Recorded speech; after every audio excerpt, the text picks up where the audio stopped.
All right, guys, welcome back in the Surge and Spence show. Another iteration, another segment that we're going to be doing here that'll probably be released, I'm going to say probably Wednesday or Thursday. You guys are going to see this video. It's about Dylan Raiola, and it's a quarterback that I covered, on Slaughterhouse Sports. Again, a channel that is still on YouTube that I covered a lot of videos on. And really with Dylan Raiola, it's another situation kind of like Kenny Dillingham. And I just did the Kenny Dillingham video. Now, it is a little bit different than Sam Leavitt and possibly Kenny Dillingham leaving Arizona State. Because with Dylan Raiola, really he went to high school at Buford, but he was a guy who transferred a lot in high school. I mean, I think he was in Arizona, then he was in Dallas, Texas. So this is a guy that did bounce around to a lot of high schools. His father, of course, is Dominic Raiola. Again, a center, I believe, in Nebraska, and has his name on the stadium. And his uncle is not Dominic, but it's Donnie Raiola.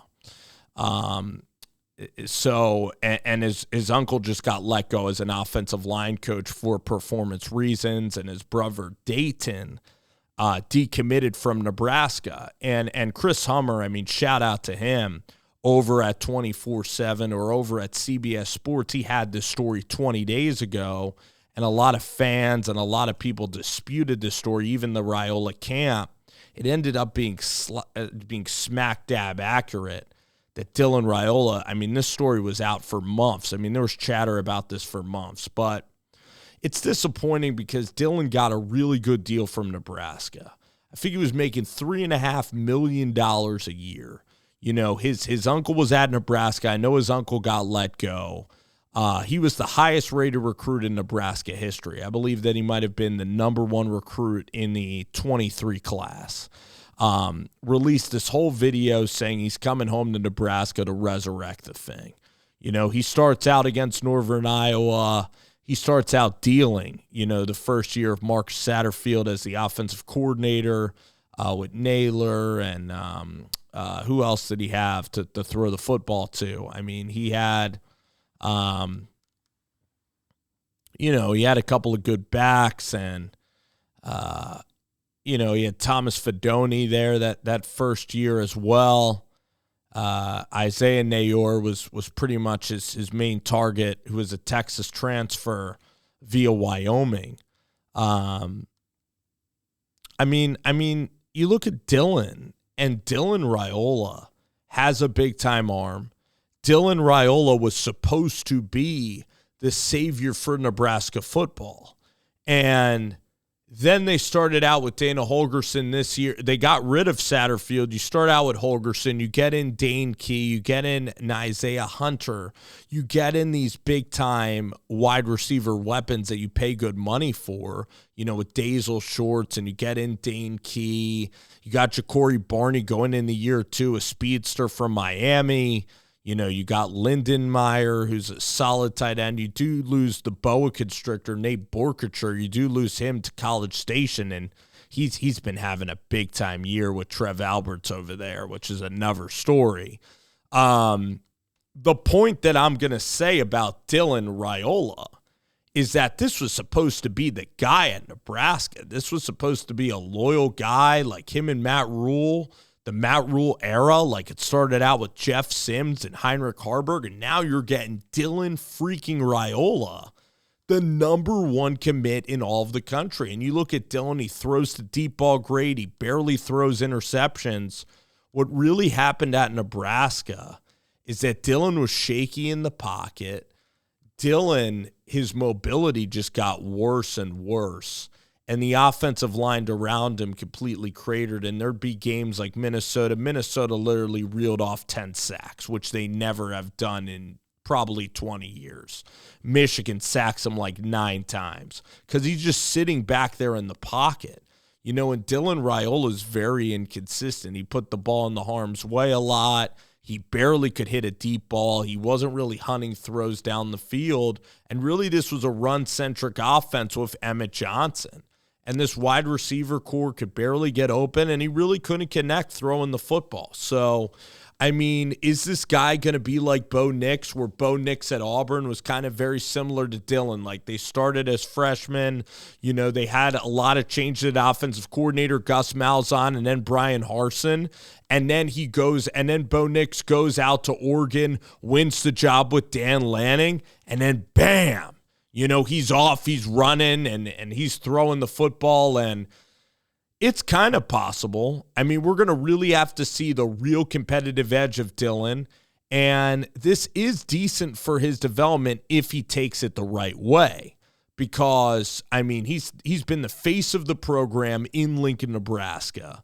You know, this has been a guy that has been in the spotlight for his whole high school career, and these experiences, this adversity, the highs and lows of being Dylan Raiola, of having fan bases, you know, pay attention to every move he makes. He's been almost preparing like the amount of media attention you get in Lincoln, Nebraska is more than you're even going to get in an NFL town. So he has this ability. He just needs to go to a place like a pro-style offense where he's under center, he's going play action fake, he's rolling out when possible, he's using like a Matt Stafford or Jared Goff or great pocket passer, he's hitting throws in rhythm down the field, he's only throwing the ball about 25 times a game rather than 40 times a game of these like 5-yard completions. Dylan Raiola is a big game hunter at quarterback. He doesn't have, I believe, the tools running the ball like even Sorsby or DJ Lagway. But you get a pocket passing quarterback, you put an offensive line with good centers and guards around him, solid running game, you go play action, you move the pocket, you get a real pro-style attack, bam, you know, you're off and running. I would look at Iowa State. You know, Iowa State is a perfect scheme for Dylan Raiola. Ironically, Iowa, but I'm not sure Iowa's going to get the weaponry. Kind of like a system like Minnesota. Minnesota has Drake Lindsey at quarterback. I don't know what Michigan State's going to do at quarterback. UCLA is a big-time possibility with Bob Chesney. I'm not sure that it would be very interesting if Cignetti is interested in Dylan. I mean, Dylan does have a pretty overbearing, you know, Dylan does have a huge camp behind him and guys that are really handling things, trying to reach out to Oregon, and kind of like some coaches might, it's just very polarizing the types, the people around Dylan. Like, you really got to be all about Dylan Raiola, or like Dylan, I didn't love at the end with TJ Lateef how he was invisible. I don't love how he's leaving before the bowl game here. I would have wanted Dylan to compete for one more year and play it out at Nebraska one more season, but maybe he's that uncomfortable with Dana. And I understand that Dana's system is not really that great for the pros. And then you look at Matt Rhule with quarterback, and you do get worried when you look at Baker and Sam Darnold at quarterback. You know, you do look at Harburg. You look at Danny Kaelin leaving. You know, he's had a couple of good mobile ones like Brewer and P.J. Walker, and that's about it. So, I mean, it's disappointing in the sense, right, that you want a guy that goes to Nebraska to stick it out. And it flamed out, and you couldn't even see year 3, which could be the prime year with Dylan Raiola. Could see some weapons. You know, Dylan, $3.5 million, he could say, hey, I'll take 2.5. Let's actually win some games right now. He had a good running game. The receivers were just, they could never get on the same wavelength, and it was always choppy. And if he makes the right decision and goes somewhere, we could see this thing click. Like, he does kind of play like a Jordan Love, where he's big in the pocket. He makes unbelievable throws off platform. Like, it could work. Like, Jordan Love's not an absolute speedster either. And I've seen this with like Bo Nix.